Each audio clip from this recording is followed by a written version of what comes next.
What's up, it's Josh. So you want to hear a story of why I made myself the honorary chairman of North Korea, right? I'm not gonna get into the back part of it, but like, so I've been sitting there for like, I don't know, man. I'm about a year in. Like Taylor Swift, like all showed up, and then she was like on this radio. I didn't know she's in this radio station in East Galesburg. I was like, Taylor Swift's trying to get a hold of me, right? And I was talking to my mom, like Taylor Swift's trying to get a hold of me, and it became like my obsession, like. And I got it in my mind, like, because I didn't know the future of what was going to happen, right? Or why Taylor Swift or what. But there was like a lot of other stuff. So I'm sitting there and I'm thinking, and like I'm thinking to myself, I'm like, well, Taylor Swift's trying to get a hold of me, but why didn't she just come and talk to me, right?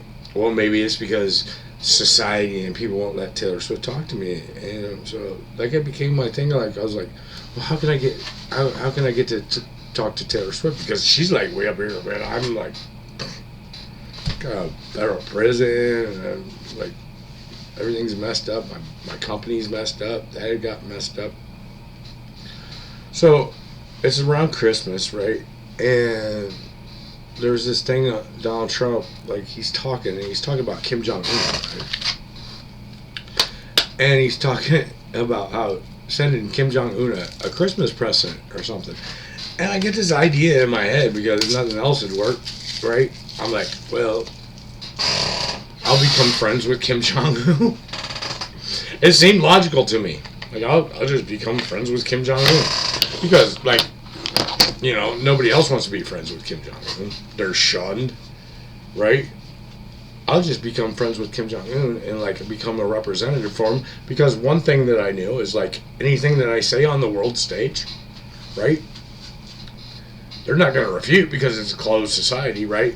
So I can pretty much say whatever I want. I can just make myself whatever I want. I'm going to make myself the honorary. At first, it wasn't the honorary chairman. I was just like, I'm going to become friends with Kim Jong Un because I saw this like article that Kim Jong Un had. He said I would love to go to America, but I would never go there because everybody hates me there. I was like, well, everybody hates me here too. So like. I mean, I'll be his friend. I'll be his representative in America because nobody else is going to do it, right? And they're not going to say no or anything that I say on the world stage. It didn't really occur to me like, you really don't have a platform. Well, I'll make one, right? So I made all these, social media accounts, these Instagram accounts, and like, and did it the same way that I was trying to talk to Taylor Swift, but I would just talk to North Korea, and like the CIA and the NSA are always like, oh, well, we don't know what's going on. They're the closest. They're like the number 2 hacking nation in the world. You don't think they got Facebook and Instagram? Right? So I was like, man, I'll just put this stuff out there in places that I know that they'll be looking and they'll catch on to it.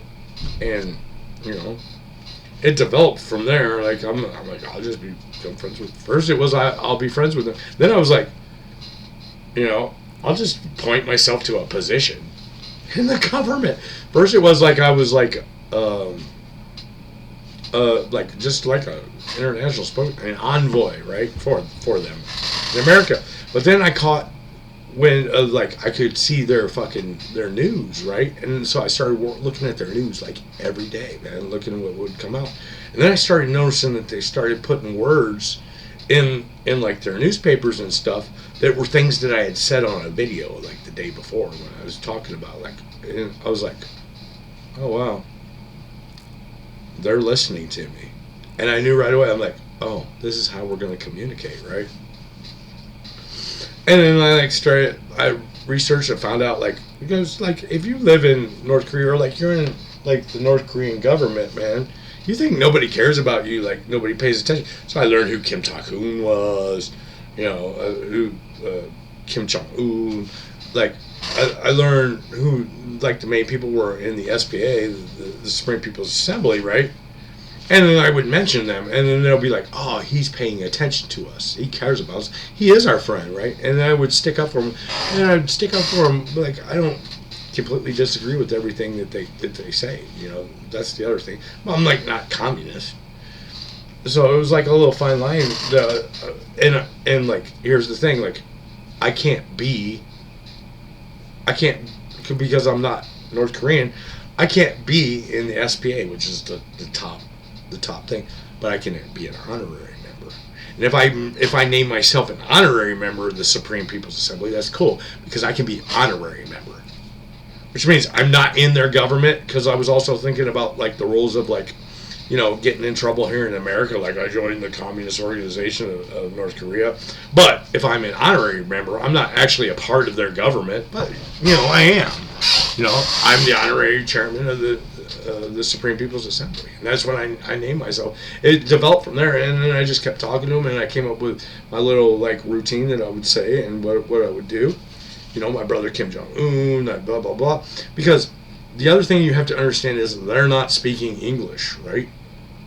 It was a very complex thing of like learning how. They're not speaking English, so the words that I have to pick, they may sound like, oh man, they're so basic and other, but the way that it will translate into North Korean is different, and they're not really paying it. They're translating it, but they're watching my actions and the inflection of my voice. So I could be drunk or whatever, and I would have to be sometimes, because like I would think to myself, like, here I am. Right, my best friend in the world is Kim Jong-un, and my imaginary girlfriend's Taylor Swift, and I'm sitting in a garage running, and I was running North Korea from my garage. I got a drink. You know what I'm saying? Like, but that's how that came about, man. That's how I did it. I was like, I will be his friend, man. I'll be his friend, because nobody else. Because how else am I gonna get? Like, nobody's gonna put me on TV. Right? They keep destroying my social media sites, which I didn't know at the time why they were doing it. I know now. I'm getting quoted by senators and the Pope, but I'm not ever getting credit for any of this stuff. I didn't know why. I know why now. So, like, I mean, how else am I going to get to Taylor Swift? I mean, I got it, like, because in my mind, I was like, I got to get to, like, some certain level, so it'll be okay for Taylor Swift to talk to me or whatever. That's what my thinking was, because, like, I was like, is Taylor Swift going to go out? I mean, at the time, I was like, probably not. Well, I know now she's in love with me, but I didn't know everything at the time. But I was like, well, no, but, like, why wouldn't Taylor Swift go out with me? Well, because, like, I'm not on the elite level. I'm not on our level. Like, and I would say this all the time, and I was like, if you, like, went and you interviewed 100 people about, would Taylor Swift date Josh? They'd be like, no. And what would be their reasoning behind? Here's what they would say. They would say, because he's not famous and he doesn't have any money. That's what they would say. They wouldn't say because they don't have anything in common, or they're not in love, or like they don't like the same music, or they wouldn't say any of the things that would matter of why two people would be in love. Their number one reason of why me and Taylor Swift shouldn't go out is I'm not famous and I don't have money. That's what people, if you went and you asked them and you took a picture of me, now, if you took a picture of me now, in a picture of Taylor Swift, and you went into North Korea and you put up the two pictures, most of the people in North Korea would be like, that's Josh and that's the girl who's the poster behind him. And that's why the poster was always behind me, right? Because, like, I wanted it to be like a subliminal messaging to where I equated Taylor Swift with me all the time. She was always there. Taylor Swift and John. You would see a picture of me and Taylor Swift. There's Taylor Swift. There's Taylor Swift. After a while in your mind, you would be like, those two are together. Maybe not here in America where Us Weekly magazine is deciding, like, but in North Korea, that's what they see, right? Like, but that's why I became the honorary chairman of North Korea. And, like, I believe in some of the things that they say, man. Like, I understand the global impact of why North Korea is important, and I understand the whole complexity. But the things that I got accomplished that I didn't get any credit for because the government pretended, I got Kim Jong-un to open up the phone lines between South Korea and North Korea. And I got him to shut him down when I told him to shut him down. And there was a couple of times when I was like, I saw things that were happening, and it wasn't on Fox News or MSNBC. I was like, he shot off a couple ICBMs because of me. And, like, it got serious to where, like, I was like, well, I got to calm down my rhetoric sometimes because, I can make this happen. And everybody in the government pretends like it was happening, man. I could go back and fucking start it up again if you guys like. If you guys want to keep on with this little game you're playing with me, I can go do that again. You know what I mean? And I know what I can do now. I mean, you guys should really consider these things when you fucking come at me or try to destroy my life. That's the story.